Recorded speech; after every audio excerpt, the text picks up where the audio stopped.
વરસાદના કારણે સુરત શહેરના રસ્તાઓમાં પાણી ભરાઈ ગયા હતા। ત્યારે કમેલા દરવાજા પાસે આવેલી રઘુકુલ માર્કેટની બાજુમાં જરાક વરસાદ પડતા તો ઘૂંટણસમાં પાણી ભરાઈ ગયા હતા, જેથી વાહન વ્યવહારમાં તકલીફ પડી રહી છે।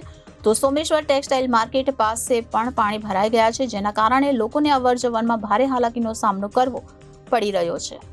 સુરતમાં વાતાવરણમાં પલટો આવ્યો અને ધીમી ધાર બાદ વરસાદ શરૂ થયો હતો, જે ઘણા દિવસથી વરસાદી માહોલ સર્જાયો છે। ત્યારે શહેર પાણી થઈ ગયું છે, તો શહેરના અનેક નીચાણવાળા વિસ્તારોમાં પણ પાણી ભરાઈ જવાના દ્રશ્યો સામે આવ્યા હતા। તો બીજી તરફ સુરત અને ઉપરવાસમાં પડેલા વરસાદને લઈને શહેરમાંથી પસાર થતી ખાડીઓના જળસ્તરમાં પણ વધારો થયો હતો, જેથી ખાડી કિનારે આવેલા વિસ્તારોમાં પણ પાણી ભરાઈ જતા લોકોને હાલાકી પડી હતી।